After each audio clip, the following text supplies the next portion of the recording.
to give us an update of what exactly transpired in court.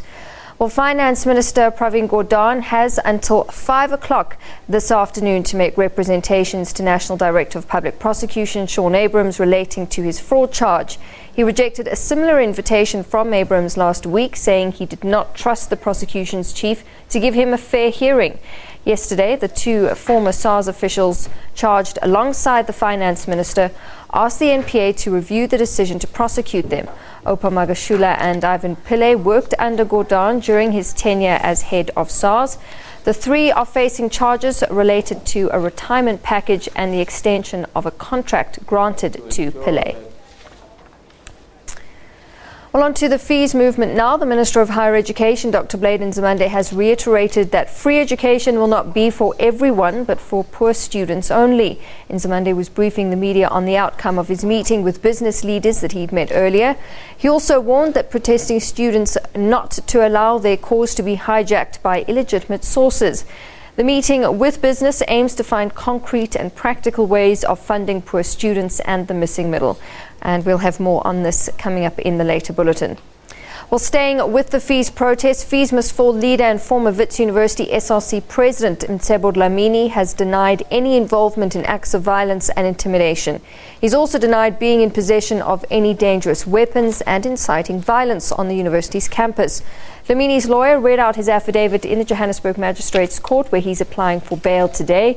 Dlamini is facing charges of malicious damage to property, theft, assault and possession of dangerous weapons. He was arrested in the early hours of Sunday at the Wits University residence in Parktown in Johannesburg.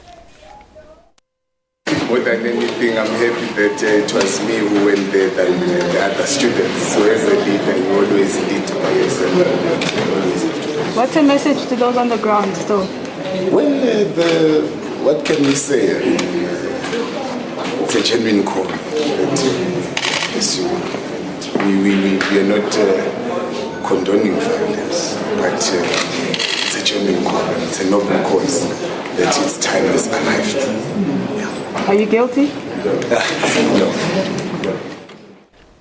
Well, let's get more on this now. We cross to our reporter, Griselda Lewis. She's at the Johannesburg Magistrates Court. Griselda, good afternoon. Dlamini back in court denying the charges.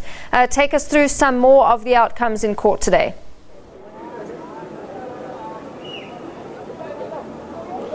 Well, that's right. The magistrate will deliver his judgment tomorrow morning. We're expecting that to get underway at 9 o'clock. But there was after significant argument there from the state, of course, opposing the bail application, saying that, first of all, submitting quite a number of photographs and saying that it does have footage that implicates the student leader Mcebo Dlamini in some acts of violence at Wits University. We saw some footage there saying that some of that footage does show him wearing some riot gear as well as carrying some dangerous weapons. What we saw in that affidavit there indicating that he was carrying some sticks as well. And also amongst the allegations, of course, is that he's alleged to have assaulted one of the senior lieutenant colonels. And of course, we saw that was during one of the incidents where police had fired rubber bullets and stun grenades during the course of the protest action that we saw at Wits University. But Mcebo Dlamini is saying that he did not assault anyone.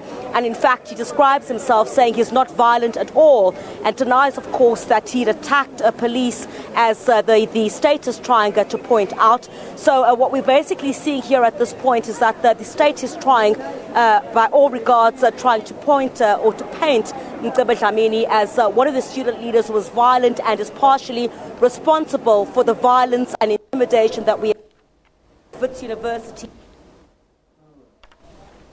That there can be no indication at this stage and that Mcebo Dlamini is a student leader and all they're basically fighting for is free education and free education now. One of the other issues that really came under the spotlight as well is that the state is indicating that Mcebo Dlamini might be a flight risk given that he was born in Swaziland and obtained citizenship in South Africa in 2014. But the defense says that Dlamini is willing to attend this court appearance and would attend court proceedings once this trial does get underway. Let's speak now, as you can see here behind me, some of the workers as well from Wits University have also come here to come and support the student leader. They've been protesting outside this court for the past couple of hours. Let's chat now to some of the student leadership as well, just to get their sense of today's court proceedings. Let's start with you, Vuyani Pambo from the EFF. As a result of today's court proceedings, what do you make of the state's trying to paint Mcebo Dlamini as someone who's violent? We see through the affidavit as well that it does indicate it's in possession of footage that implicates Mr. Dlamini in violent acts at the university. Well, look, I mean, my observation of what happened today in court is that, this is a part of a calculated sort of state game that they're playing with students. In essence, what is happening is that the state has found a way to silence us. That's why we won't stop. And as it stands, I mean, if you were in the court, you would have seen that, the attitude of the judge, the attitude of the prosecutor was such that they don't take this with the gravitas that it deserves. They are laughing at the black sort of lawyer who was speaking and making a case on behalf of our comrade.